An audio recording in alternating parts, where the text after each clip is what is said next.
Olá! A partir de agora você confere as principais notícias da segunda edição do Câmara Repórter desta quarta-feira, dia 8 de outubro. Vamos aos destaques do programa de hoje. Vereador Ranieri Barbosa retorna à Câmara Municipal de Natal. Vereadores apreciam vetos do Executivo a projetos de lei.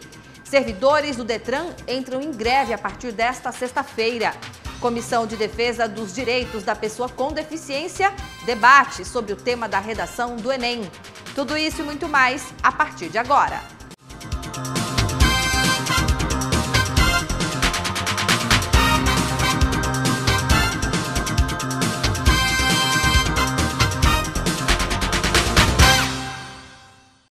Na sessão ordinária da Câmara Municipal de Natal desta quarta-feira, os vereadores apreciaram 2 vetos do Executivo a projetos de lei. Confira. A discussão sobre o veto ao projeto de lei que nomina a UPA do Potengi foi interrompida na sessão de ontem. Hoje, os vereadores deram seguimento ao debate. O veto do Executivo foi mantido após o esclarecimento por parte da Secretaria de Saúde. A unidade de pronto atendimento do Potengi já havia sido nominada. Dr. José Jorge Maciel. Durante a discussão do projeto, descobrimos que esse logradouro, essa UPA, já havia sido nominada. E nós não poderíamos, e não seria justo, fazer uma deshomenagem. Por essa razão, nós mantivemos o veto. A Câmara ela tem autonomia, legisla para mudança de nome, mas nesse caso a UPA já tinha um nome, né? A Prefeitura esclareceu, a Secretaria de Saúde esclareceu. O vereador Ranieri Barbosa, que retornou à Casa Legislativa hoje, participou da sessão e falou sobre as expectativas na retomada do mandato. De volta ao trabalho, com serenidade, com equilíbrio, resgatar o fortalecimento institucional da Câmara Municipal e dar andamento agora nesses próximos 15 dias ao nosso mandato de vereador.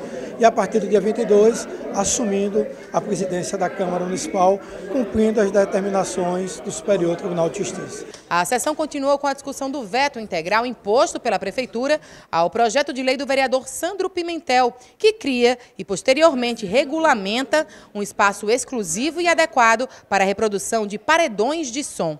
O projeto determina que a Prefeitura crie um espaço para a prática do som automotivo. Um espaço adequado, um espaço que respeite o direito das pessoas que não gostam do som, que não traga nenhum incômodo à população. Placar aberto para a votação. Com 20 votos, o veto do Executivo foi derrubado pelos vereadores. Agora nós definimos que vai ter um local. Realmente você chegar um paredão de som na porta de uma casa, num bar, é realmente muito constrangedor para as pessoas que não tem nada a ver. Disciplinar isso, porque existe, gera renda, gera emprego, as pessoas gostam e nós temos que respeitar a diversidade das pessoas. A vereadora Eleika Bezerra foi a única a se abster da votação.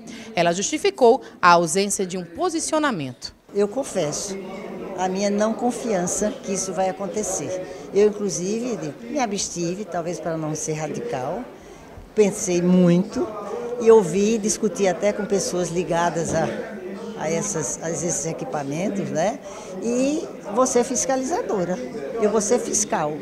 E quero ver se isso vai ser cumprido. Tenho muitas dúvidas. A repórter Tatiana Cavalcante conversou com o vereador Ranieri Barbosa sobre o retorno dele ao Legislativo natalense. A partir de hoje, o vereador Ranieri Barbosa retorna à Casa Legislativa. Vereador, primeiro, seja bem-vindo de volta. O senhor já está participando dessa transição entre o presidente interino e a sua gestão? Estarei cumprindo todas as determinações do Superior Tribunal de Justiça, que hoje assumo o mandato de vereador e dia 22 estaria reassumindo a presidência da Câmara Municipal. E nesse período teremos a transição da atual gestão da presidência interina para a retomada das nossas atividades. Mas estaremos, como sempre, buscando o fortalecimento institucional da Câmara Municipal, vamos buscar cada vez mais a transparência devida que é tão cobrada pela nossa sociedade e estaremos para trabalhar muito pelo que seja importante interesse público para a cidade de Natal. Muito obrigada, vereador Ranieri Barbosa. Tatiana Cavalcante para o Câmara Repórter. A Comissão de Defesa dos Direitos da Pessoa com Deficiência e Mobilidade Reduzida realizou mais uma reunião nesta quarta-feira e um dos temas discutidos foi a escolha do tema da redação do Enem deste ano. Pai de 6 filhos, sendo 3 deles adotados e com algum tipo de deficiência, Rivaldo Olegário só conta com o salário do trabalho de soldador para criar os filhos e tocar a vida.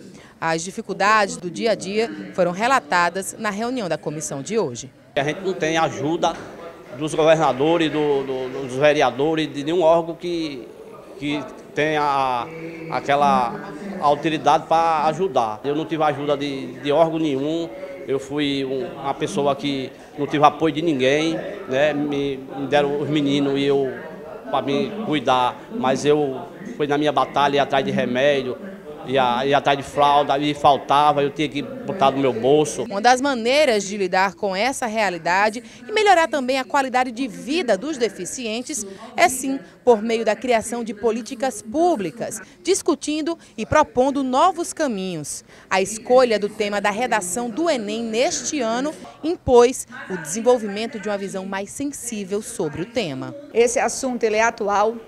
É um assunto necessário, é um assunto que precisa ser discutido dentro das nossas casas, dentro das escolas. Hoje a Libras é a segunda língua nossa. E o que é que os governos estão fazendo para expandir a Libras?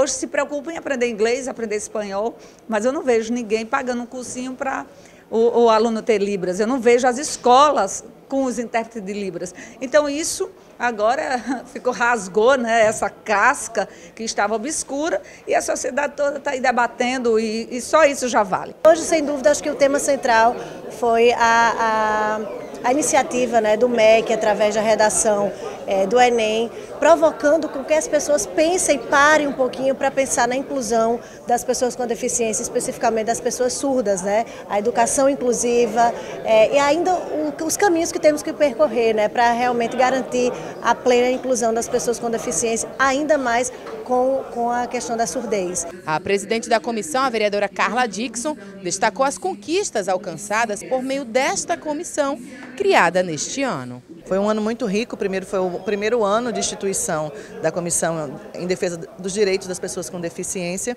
e aqui muita coisa foi abordada a nível de, se for puxar para minha sardinha, que eu sou oftalmologista, desde a cegueira, a visão subnormal, com um projeto Bengala Verde que já está tramitando pela casa, que vai beneficiar pessoas com visão subnormal. Chamamos aqui a secretária de Assistência Social, na última reunião, na tentativa de entender a elaboração de convênios. Hoje nós tivemos aqui representantes da Centas, novamente, Conselho Municipal, Conselho Estadual, no intuito de uma maneira pedagógica fazer com que as pessoas que estão lá fora, os parentes que têm pessoas com deficiência, eles possam saber onde procurar seus direitos. Vereadores de Natal, membros da Justiça Federal e representantes da Prefeitura se reuniram para discutir o projeto de lei que trata da exploração de resíduos sólidos do antigo lixão de Cidade Nova.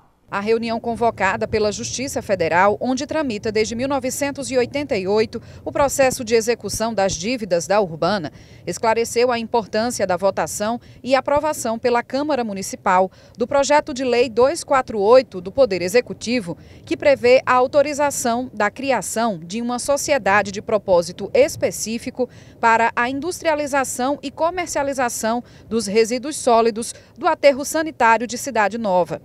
O projeto começou a tramitar na Câmara no fim de outubro. A lógica desse processo é a gente, claro, decidir, né, e solucionar o conflito que está submetido ao processo, mas da forma mais democrática possível. Esse é o primeiro passo burocrático. O segundo passo burocrático é o processo de licenciamento, que deve durar o ano que vem, até porque exige a participação da comunidade, etc. Então, isso é algo para 2019, no segundo semestre, para que a gente tenha realmente a atividade funcionando a todo vapor. A reunião contou com a presença de 15 vereadores, do procurador-geral do município, Carlos Castim, e do presidente da Urbana, Cláudio Porpino. Todos ouviram as explicações do Judiciário sobre o projeto de lei que determina uma fusão de cotas entre a Urbana e a Reuse, Tecnologias Sustentáveis, empresa paulista que detém a tecnologia de exploração do lixo sólido. Mas, segundo apontou o vereador Ubaldo Fernandes, o projeto não apresenta nenhuma compensação social para a comunidade, que ao longo dos anos teve a área degradada pelo antigo lixão. Aquela comunidade ali sofreu ao longo de muitos anos, ou seja, 40 anos, com sua degradação ambiental naquela comunidade. Então, o município tem que fazer um processo de compensação, fazendo os investimentos na área de saúde, de educação, de entretenimento, de lazer, para dotar aquela comunidade de infraestrutura no serviço público. A expectativa a partir da criação da empresa é que o passivo de 170 milhões da Urbana seja liquidado a partir do percentual de 49% dos lucros da Urbana. Os parlamentares destacaram a importância do momento promovido pela Justiça. Essa reunião é importantíssima e me traz uma felicidade estar vendo a união do Poder Executivo, Legislativo, a iniciativa privada e o Poder Judiciário, buscando um bem comum, que é a nossa cidade natal. Vejo que é um projeto de iniciativa do Executivo, mas que foi provocado pelo Poder Judiciário, pelo Ministério Público Federal, que eu diria quem tem o DNA da matéria. E o Legislativo terá a responsabilidade de poder autorizar para que a iniciativa privada venha explorar tanto para gerar no meio ambiente uma grande melhoria. Hoje a Urbana tem mais de 170 milhões de débitos e, sobretudo, débitos previdenciários. É uma empresa que precisa de algum aporte econômico para poder se recuperar. Então é um momento ímpar para Natal, é um momento ímpar para o Rio Grande do Norte. Essa empresa certamente vai fazer que no futuro breve a Urbana possa equacionar suas dívidas e voltar a crescer. Ainda durante a reunião, os vereadores construíram o entendimento de que a matéria, a partir de agora, deverá tramitar em regime de urgência. Atualmente, o projeto de lei encontra-se sob avaliação da Comissão de Finanças da Câmara Municipal. Tem todo um cronograma a ser respeitado e acredito que até 30 de novembro a gente possa, que é um prazo limite para que essa lei seja aprovada, permitindo assim a formalização dessa sociedade de propósito específico entre uma empresa que tem uma tecnologia e que fará o investimento, né, e a Urbana. O procurador-geral do município destacou que a solução encontrada pela Justiça Federal irá reerguer não só a Urbana, mas gerar um novo conceito sobre a coleta de lixo da cidade. E o que nós estamos enterrando ali não é nada imprestável, muito pelo contrário. Nós estamos enterrando recursos financeiros que, trabalhados adequadamente, vão gerar insumos que vão se materializar em benefícios para a própria população, tais como energia elétrica, como combustível tipo S10, não é, que é um combustível que vai ser, inclusive, parte dele destinado para servir de subsídio para o transporte público. Isso é importante que a gente diga isso. Não é? E também madeira sintética. Os servidores do Detran entram em greve a partir desta sexta-feira e quem conta pra gente os detalhes é a repórter Simone Silva. Os servidores do Departamento de Trânsito do Rio Grande do Norte decidiram paralisar suas atividades por tempo indeterminado. A greve no órgão começa no dia 10 de novembro e coincide com a paralisação nacional, marcada para esta sexta-feira e que protesta contra as reformas trabalhistas e previdenciárias do governo federal. Os funcionários do Detran pleiteiam um reajuste de 52%. Na verdade, é a reposição salarial entre os anos de 2010 e 2016. Eles também querem barrar o pacote econômico e fiscal enviado pelo governo do estado à Assembleia Legislativa. Simone Silva, para o Câmara Repórter. E já que estamos falando em greve, os garis da Urbana paralisaram as atividades desde terça-feira. Na Zona Norte, a coleta de lixo não está sendo realizada. Fique ligado que no próximo bloco tem a entrevista do dia. A nossa convidada é a advogada trabalhista Monalissa Dantas. Eu volto já.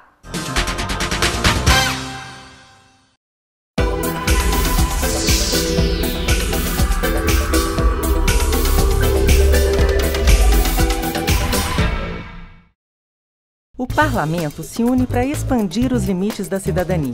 É a Rede Legislativa de TV Digital. Graças ao recurso da multiprogramação, 4 emissoras independentes estão disponíveis em um mesmo canal na sua televisão. TV Câmara, TV Senado, TV Assembleia e TV Câmara Municipal já transmitem em sinal digital aberto e gratuito para dezenas de cidades do Brasil.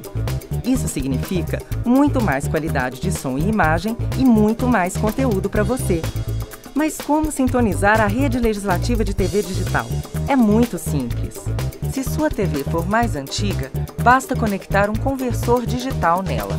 Você compra até em supermercado. É preciso ainda de uma antena UHF externa ou interna como esta. Se sua TV for digital, também precisa de antena UHF. Pelo controle remoto, procure no menu a opção Buscar canais. Se a busca só encontrar a TV Câmara ou a TV Senado, acrescente ao número do canal ponto 2, ponto 3 ou ponto 4. Assim, os outros canais da rede legislativa vão aparecer na sua tela. Você ainda pode assistir no tablet, celular ou notebook, que tenham recursos para receber o sinal da TV digital. Procure os canais legislativos na sua TV e encontre a rede legislativa de TV digital. Transparência, informação, cidadania, política e cultura na sua sintonia.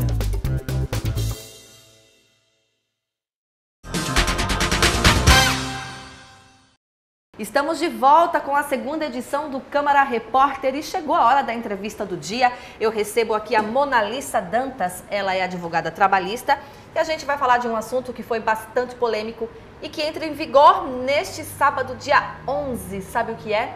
Reforma trabalhista. Monalissa, muito obrigada por ter atendido o nosso convite. Seja bem-vinda. Muito obrigada, Amanda. Eu que agradeço o convite. Monalissa, comece explicando pra gente o que de fato entra em vigor a partir desse sábado, então, dia 11, da reforma trabalhista. Bom, a reforma trabalhista, ela entra em vigor 100% dia 11, no próximo sábado. E o problema da reforma trabalhista é que ela não trouxe as normas de transição, né, que nós chamamos tecnicamente de normas de direito intertemporal. O que é que isso significa, doutora? O que significa que a questão da aplicação da norma nova aos contratos vigentes, ela vai ser realizada com base em interpretações, né? Nós temos um dispositivo na CLT que não foi alterado, né, relacionado à questão da aplicação, da modificação dos contratos de trabalho, né? A CLT ela é muito clara no sentido de que os contratos de trabalho não podem ser modificados para prejudicar o direito do trabalhador, né? Então essa é a única norma, digamos, de transição que nós temos para fazer a adaptação da lei nova aos contratos vigentes. Os contratos novos não, eles já vão seguir a legislação nova sem qualquer problemática de transição, mas os contratos vigentes, eles têm essa problemática da adaptação da lei nova, né? Obviamente, direito adquirido, ele é respeitado constitucionalmente, o ato jurídico perfeito também, as normas coletivas oriundas dos sindicatos, elas também têm que ter o seu prazo de validade respeitado, não podem simplesmente sofrer cancelamento mediante a nova lei que vai entrar em vigor. Mas essa norma de transição, a questão é, e quem só tem a carteira de trabalho assinada? Pois é. Em razão dessa ausência de normas... Porque são duas coisas diferentes, né, Monalissa? Porque o trabalhador, ele tem a carteira de trabalho assinada, mas ele também deveria assinar um contrato, não é assim? Exatamente. E muita gente o que se percebe é que só tem a carteira de trabalho assinada. Isso, exatamente. Em razão dessa omissão na lei, né, nas normas de transição, o artigo 468 da CLT ele é muito claro. Os contratos de trabalho não podem ser modificados para prejudicar o direito do trabalhador, para trazer prejuízo. Então, são os contratos de trabalho. O contrato de trabalho que nós temos anotado na CLT, ele só tem disposições relativas à função, jornada e salário. Então, essas três disposições, elas são, digamos, imutáveis. Os demais títulos, os demais direitos, eu posso modificar. Se eu não tiver um contrato de trabalho escrito, que regulamento jornada, forma de compensação, banco de horas. Há também, digamos, um aditivo a esse contrato de trabalho, né, um contrato anexo, que são as normas coletivas dos sindicatos. Essas também têm que ser respeitadas até o final de sua vigência. Você deve ter ficado com essa dúvida agora, se tem ou não contrato assinado. É bom você procurar saber, então, na empresa onde você trabalha, né? Agora, vamos lá. Jornada de trabalho. Com essa reforma, o que é que muda na jornada de trabalho? Na verdade, o que é que muda na jornada de trabalho são as questões relacionadas às horas extras, né? A jornada de trabalho, ela é 44 horas semanais, 8 horas por dia, né? Que é uma jornada constitucional, né? Essa jornada não muda. O que muda são as formas de compensação de hora extra. Então, eu tenho hoje formas de compensação muito mais práticas. A partir de 11 de novembro, né? Nós teremos o banco de horas, que vai poder ser realizado de forma individual. Hoje só pode ser realizado mediante negociação coletiva. Antes ele teria o prazo de validade de 1 ano, mediante negociação com o sindicato. E agora eu posso negociar individualmente com a empresa, mas aí o prazo de validade dele reduz. De 1 ano, a empresa ela tem que fazer a compensação dessas horas em até 6 meses. Se não realizar a compensação, ela tem que fazer o pagamento da hora extra. E a compensação por meio de folga? Por meio de folga. Ela tem que dar folga para o funcionário, então? Isso, nesse prazo de 6 meses agora. Tá.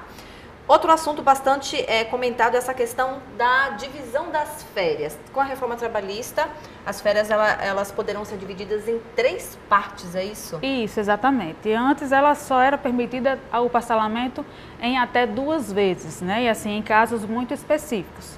Hoje se permite dividir as férias em até 3 períodos, né? Desde que o primeiro não seja inferior a 14 dias e os demais não sejam inferiores a 5 dias. Agora, isso é uma imposição da empresa, ou seja, a partir de sábado, então, o funcionário que tira férias, ele vai ter que dividir em 3, ou não? Isso pode ser negociado? Isso pode ser negociado e a lei deixou claro, inclusive, que o trabalhador ele tem que aceitar essa divisão, esse parcelamento, né? Assim, além do parcelamento das férias, uma coisa que veio para auxiliar também era uma restrição que tinha. O trabalhador que tinha acima de 50 anos não poderia ter as férias parceladas de forma alguma. E essa restrição foi excluída na reforma trabalhista. E o trabalho intermitente? Nossa, esse assunto, então, gente, ele já deu tanto que falar. E eu queria que você explicasse para a gente o que é o trabalho intermitente. Bom, o trabalho intermitente ele é um contrato de emprego, né? Muitas pessoas estão estranhando a forma do contrato de trabalho intermitente, porque não é, como o próprio nome fala, ele não é um trabalho contínuo. Ele é um trabalho em que eu tenho períodos de atividade e períodos de inatividade, né? A reforma ela foi um pouco básica demais quando ela tratou do contrato de trabalho intermitente, porque ela não especificou a forma ou os prazos, né? Ou a forma ou os prazos. Por exemplo, quantos dias na semana? Isso. Quanto é o tempo de inatividade? Quanto é o tempo máximo de atividade? O outro problema da reforma com relação ao trabalho intermitente é que ele não esclareceu para qual tipo de serviço, né? Na realidade, o trabalho intermitente ele tinha uma finalidade de regulamentar o bico. Né? Então, por que eu iria regulamentar o bico? Porque aquela pessoa que prestava serviços esporádicos, ela, a partir de então, seria registrada e teria o recolhimento fundiário e o recolhimento previdenciário. Né? Então, ela seria legalizada. Não perde nenhum direito trabalhista, é isso?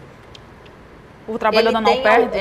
Ele tem algum direito trabalhista mesmo com o contrato, com essa jornada intermitente, por exemplo? Tem. Ele tem a carteira de trabalho. Férias, vamos supor, seguro-desemprego, caso né, ele seja demitido, tudo isso ele tem direito. Tudo isso ele tem direito. Banco de horas também, nesse caso é um pouco mais difícil, porque é um trabalho intermitente, né? Isso, o banco de horas ele não vai se aplicar, porque como ele é um trabalho intermitente, o trabalhador ele é contratado por hora. Então ele vai receber um convite da empresa para prestar, digamos, 20 horas em um período determinado. Agora, isso não é ruim para o trabalhador? O problema do contrato intermitente para o trabalhador é a insegurança, é a falta de certeza da remuneração ou do serviço, porque ele fica à disposição da empresa. E esse tempo à disposição, ele não é remunerado, ele só vai receber efetivamente pela quantidade de horas que for prestada. Dentro desse pagamento dessas horas tem pagamento de 10º, tem o pagamento de férias, tem recolhimento previdenciário e tem o recolhimento do FGTS. Mas, no período de inatividade, ele não recebe nada. E aí, esse é o problema para o trabalhador, já que a reforma não especificou o tipo de serviço que o contrato intermitente pode abranger. Mas aí, por exemplo, ele poderia ocupar, então, esse horário de inatividade, assinando um outro contrato com uma outra empresa para fazer outra atividade? Pode sim. Inclusive, muitos contadores estão com aquela brincadeira, a partir de agora, a carteira de trabalho vai poder ter vários contratos anotados. Vai. A partir de agora, com o contrato de trabalho intermitente, o trabalhador pode ter inúmeros contratos de trabalho anotados na sua carteira, desde que ele consiga adequar a agenda para atender todos. Né? Isso. Ok, vamos falar sobre essa questão da contribuição sindical, que se falou muito, que isso beneficiaria, né, os empresários, que os sindicatos eles perderiam força através, né, porque a partir de agora o trabalhador, ele fica à vontade para, se quiser, contribuir ou não, é isso? Isso, exatamente. A contribuição sindical, ela não acabou, ela deixou de ser obrigatória, ela é facultativa, né? Para que haja o recolhimento da contribuição sindical, o trabalhador ele tem que autorizar que a empresa faça o desconto e repasse para o seu respectivo sindicato. Antes, né, até esse ano, a contribuição era obrigatória, dependia da vontade do trabalhador. Mas eu entendo que não veio para enfraquecer os sindicatos. Na realidade, é uma forma, inclusive, de unir os sindicatos para que eles passem a fazer um trabalho muito mais atuante próximo ao trabalhador, para que o trabalhador tenha vontade de fazer o recolhimento àquele sindicato, para que ele recolha e fortaleça o seu sindicato da sua categoria, né? Então, na realidade, os sindicatos já sabiam que isso era uma realidade, já vinha a acontecer. Tanto é que muitas convenções coletivas já trouxeram, esse ano inclusive, várias outras formas de receitas para o sindicato, outras contribuições que esse ano os trabalhadores já começaram a pagar. Alguns juízes, eles já demonstraram, né, alguns já falaram abertamente que não vão cumprir essa reforma trabalhista. E quando a gente diz assim, não cumprir, é o seguinte: vamos supor que um trabalhador ele foi demitido, insatisfeito, acha que não recebeu todos os direitos, ele vai e procura a justiça, então, para fazer essa avaliação, certo? Alguns juízes estão dizendo que não vão aplicar essa reforma trabalhista. É isso mesmo? É verdade. É verdade. A Justiça do Trabalho como um todo, ela é contrária à reforma trabalhista, né? O posicionamento dela é no sentido de que a reforma tira direito do trabalhador, precariza relações de trabalho. E, muito embora o presidente do TST tenha sido favorável ao projeto, né? Inclusive no dia da sanção, elogiou o projeto, disse que o projeto era muito moderno, muito bacana, muito embora esse discurso do líder do Tribunal, né, Superior do Trabalho, a Justiça do Trabalho reuniu-se recentemente e discutiu-se, inclusive, uma forma de boicote, né? Muitas disposições não serão, de fato, aplicadas. Há interpretações já, inclusive, apresentadas, há enunciados criados nesses encontros para não aplicar alguns dispositivos da reforma trabalhista. E quem é que perde com isso, doutora Manoelice? Por exemplo, existe uma lei que ela tem que ser cumprida, mas aí quem atua nessa lei diz que não vai cumprir, é o que a gente chama de insegurança jurídica. Quem é que perde com essa indefinição, com esse impasse? Na realidade, quem perde é o jurisdicionado, é o trabalhador, porque a lei está lá posta e clara. E apesar de muitas discussões, o papel do judiciário é cumprir a lei, né? O papel do legislativo é criar a lei. Eu entendo, inclusive, que o momento de dizer se a reforma ela é legal ou não já passou, já foi ultrapassada. Dia 11 ela está aí posta para que a gente faça a aplicação, né? Cada um tem que buscar a melhor forma de aplicar a lei, né? A forma mais justa, mais coerente, mais correta de aplicar aquela determinada espécie legislativa. Agora, com relação à questão de aplicar ou não a lei, traz insegurança jurídica. O trabalhador ele tem necessidade de que o processo dele termine o quanto antes. A partir do momento em que a Justiça do Trabalho diz eu não vou aplicar, é óbvio que o empregador vai recorrer. Então, os processos normalmente e naturalmente vão tender a demorar muito mais para serem resolvidos, porque as empresas vão recorrer da decisão buscando a aplicação da lei e isso vai tender com que os processos demorem. E quando fala em demorar, gente, significa que aquela pilha de processos que a gente vê de vez em quando na televisão, significa que vai ficar cada vez melhor. Mas a gente... Maior, desculpa, obrigada pela correção. Mas a gente espera o bom senso, né? Tanto de quem contrata, de quem trabalha e também aí né, dos nossos juízes, dos nossos magistrados. Manoelice, só para a gente encerrar aqui bem rapidinho, então, de um modo geral, você não considera então a reforma trabalhista como ruim para o trabalhador? Não, não considero ruim para o trabalhador. Na realidade, o que eu digo muito é que o empregador que agia de má fé, ele vai continuar agindo, independente do que está no texto da lei. Mas a gente tem que parar para pensar que empresário, ele visa lucro.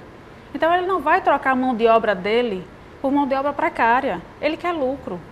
Ele não vai trocar a mão de obra dele direta por um trabalhador intermitente, que não vai dar para ele o resultado que ele quer de um trabalhador contratado regularmente, com uma jornada comum, normal, regular, que ele possa estar lá controlando. Isso não vai acontecer.